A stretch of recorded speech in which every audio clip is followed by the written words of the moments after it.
Thanks to the coaching man for making my Saturday evening by making me laugh really hard at his last question.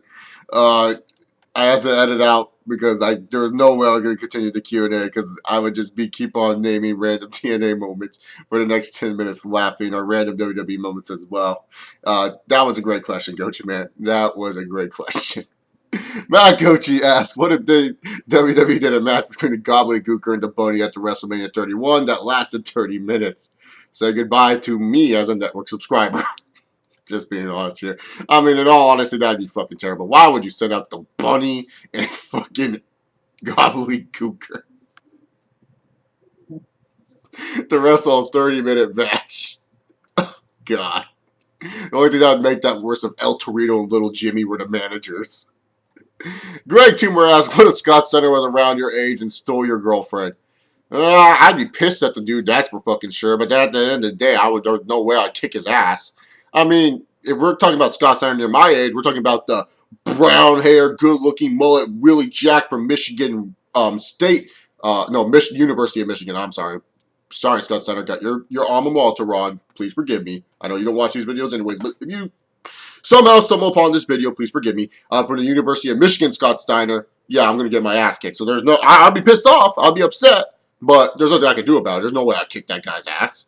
Joe Juicy asked, if WWE could have Edge and Lita have a live sex segment on Raw during the Ruthless Aggression era, then why couldn't they do one in the Attitude Era with Val Venus and some other divas like Trish Stratus, Ivory, or them?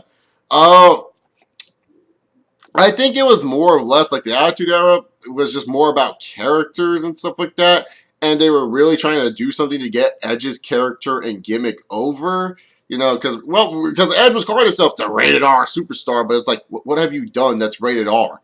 So they just decided to do a live sex segment. I mean, Val Venus, you could just kind of already see it with him that he was kind of like a porno type of guy just from his vignettes, and that was good enough. I mean, to me personally, the live sex segment, I didn't really give a shit about it. I didn't really think it was that great. I mean, it drawed viewers because people were like, what the fuck, they're actually going to have sex on Raw? But at the end of the day, I was just kind of like, whatever, and I didn't really care about it. I mean, I didn't get to see Lita naked, so that's all I got to say. I mean, I know a lot of people like to pause that video and see like a little bit of her boob in there, but really, I didn't care about it. It was whatever at the end of the day for me, but I think they did it for Edge just to get over his character and gimmick. Like, Val Venus didn't need a live sex segment. I mean, he had his vignettes that were better than the live sex segment, in my personal opinion. Mr. Juicy asks, which is bigger, Kevin Dunn's teeth, Vince McMahon's ego, Triple H's nose, Stephanie McMahon's breast, or Randy Orton's raging ring boner? Oh, fuck. Kevin Dunn's teeth are pretty big. Triple H's nose is this big. Stephanie's breasts are like this. And we all know how big the raging ring boner is. But none of them can surpass the ego of one Vincent Kennedy McMahon. I made this company and I can ruin it. Damn it. So yeah, definitely Vince. I mean, come on. Vince still believes that John Cena is what we want to see. His ego is telling him that we all want to see John Cena as the guy. Yeah, mostly Vince. Josh Chambers asks, are you thinking of doing any Survivor Series retro reviews? If you could, would you review Survivor Series 1997 and Survivor Series 2002? Josh, do you have like an access to my mind or something? Because those were the two Survivor Series I was actually going to review for this channel. I think I've already reviewed Survivor Series 2002, actually.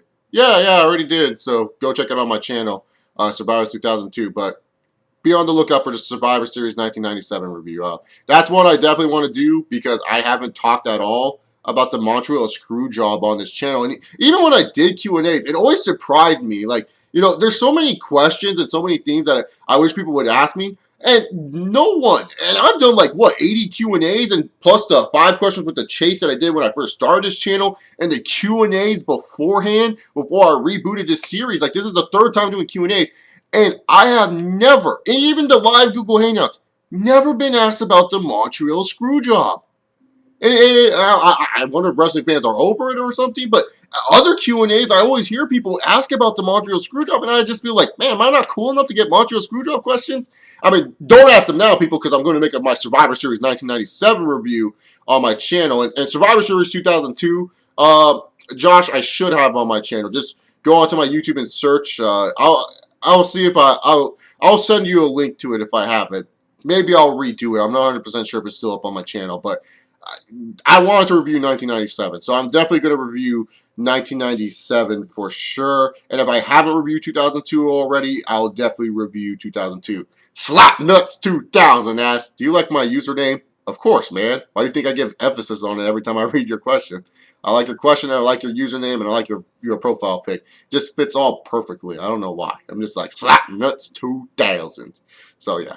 And I also try to add a little ring to it. So, yeah, I like your username. I like it a lot. Very clever. Jay Walker asks, what if Selena Gomez said Justin Bieber had a vagina during an interview and found out it was...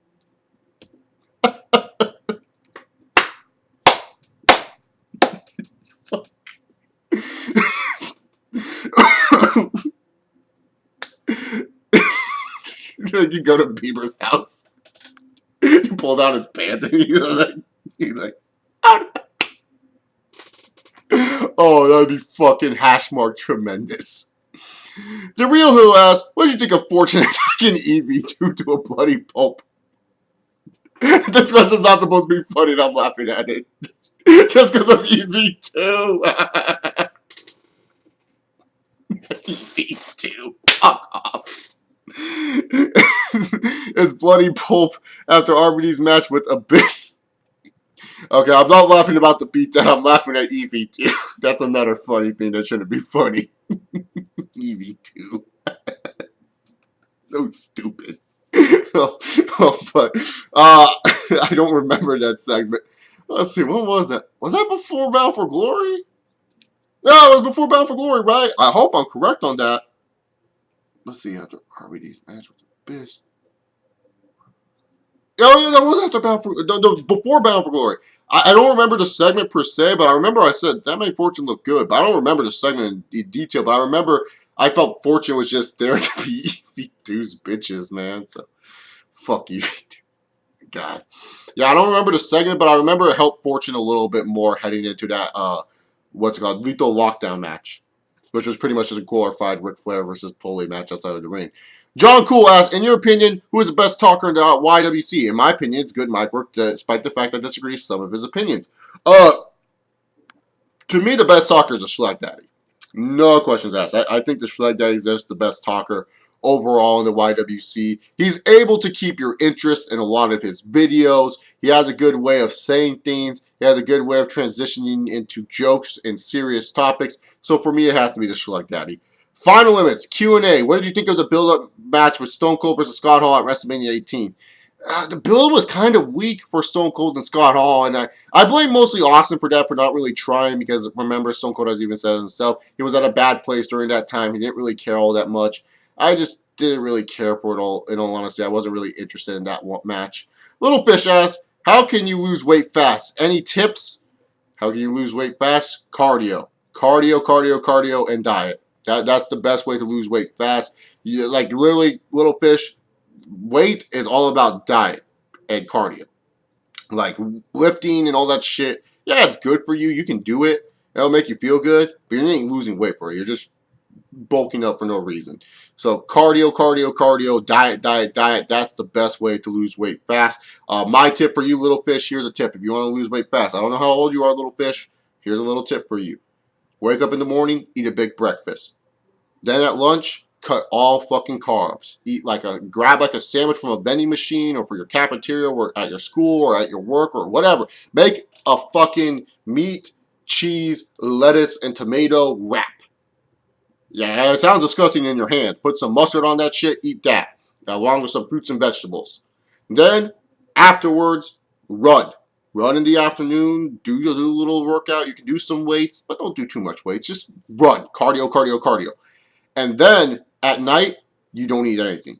I know that sounds like a pain, dog. It sounds terrible. But it'll help out in the end. Trust me. You'll thank me after a month. You'll be like, man, my belly feels a little bit smaller. So, that's what I did to lose weight. Or for dinner, also, if you can't handle it for the first couple hours, salad. Plain salad. No dressing, no nothing. That sucks, but that's the pain of trying to lose weight. Piotr Nilton asks, who would you like to see Havoc feud with if she went to the WWE? Paige. I don't. I've lost interest in Havoc because TNA has done such a poor job with her, but Paige probably. And you'll know why TNA has done a poor job with her. Just wait. Just wait. You'll see. It's terrible. Nintendo Fanboy 1998 asks, if Orton feuded with Scott Steiner, who would you cheer for? Randy. I like Scott. Like, don't get me wrong, Scott Steiner is one of my favorites. But Randy's like top 10 favorite. Scott Steiner's like a top 30 favorite, man. Like I like Scott Steiner as a wrestler, and I think he doesn't get as much love as he should, especially young Scott Steiner. Young Scott Steiner was a fucking stud. Okay, no one talks about young Scott Steiner all that much. If you guys ask me a question about young Scott Steiner, I'll just fucking give you a 30-minute monologue of why he's one of the best professional wrestlers of all time. I mean that seriously. This guy was fucking awesome. That dude did a hurricanrana. How can you not love this guy? He wrestled like a cruiserweight. Choose Randy over Scott. I mean, Scott's just like a top 30 favorite wrestler of all time. Randy's like top 10. So, yeah. Justin Side asked, ever watch Even Stevens on Disney Channel? Justin, that's my favorite Disney Channel show. Of course I watched Even Stevens and the movie. That shit was the bomb. And Nintendo Fanboy 1998 asked, Q&A, if Orton feuded with Scott Steiner, who would you did I already? Wow, did I go back and answer 2 different questions? I must have skipped Justin's question earlier. Or if I did answer it twice in this Q&A, I apologize to you people. I love Watermelon525 asks, why don't you like most indie wrestlers that the IWC likes and prefers these talented guys that are big and muscular that can barely move like Scott Steiner and Ryback over guys like Bryan? Why do I have to always defend myself why I don't like Daniel Bryan? I didn't like him on the Independents. Sorry. He's always feuded with guys that I liked. Sorry, I'm not going to like a guy who's always feuding with guys I like more than him. He's definitely good. I'm not going to deny that shit. So what, I like Ryback? What's wrong with liking Ryback? What's wrong with me liking big wrestlers? Hell, I love the IWC's favorite of all time, CM Punk. Samoa Joe is one of my favorite wrestlers. AJ Styles. I love AJ. AJ's in the top 10. I like Cesaro. Why can't I have an opinion? Why do I need to like these guys that do the kicks and the flips and the whoop-a-boo? I'm sorry, I don't like a lot of indie wrestlers nowadays. I like Okada. Does Okada count as an indie wrestler? He wrestled for New Japan. I like Austin Aries. I'm sorry that I like big wrestlers. I'm sorry that I like Ryback and I like Randy Orton. I like Scott Steiner. Fuck, man, if you look at Scott Steiner, young Scott Steiner, like I talked about earlier in this episode, like shit, you'll be like, oh my god, this guy is better than some of the fucking indie guys we see on wrestling today. It's just the truth. Young Scott Steiner was a stud. What's wrong with liking big, muscular wrestlers? I just want to know, what's wrong with that? What is wrong with me, Chase Oliver, saying, hey, I have an opinion. I like big, muscular wrestlers. What's wrong with that? Just wondering. Just wondering. I don't get why I can't have an opinion, but I'm going to stick with my opinion. I like Ryback. I like Scott Steiner. I don't like Daniel Bryan. I just don't. He's always feuded with guys that I've liked.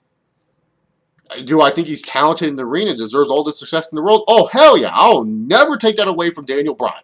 But just because I don't like the little motherfucker does not mean I fucking hate him and does not mean I wouldn't want to see him succeed. I like seeing any type of professional wrestler succeed. Okay, man? I mean, if anyone else asks me any more questions about not liking indie wrestlers, I'm just going to ignore it.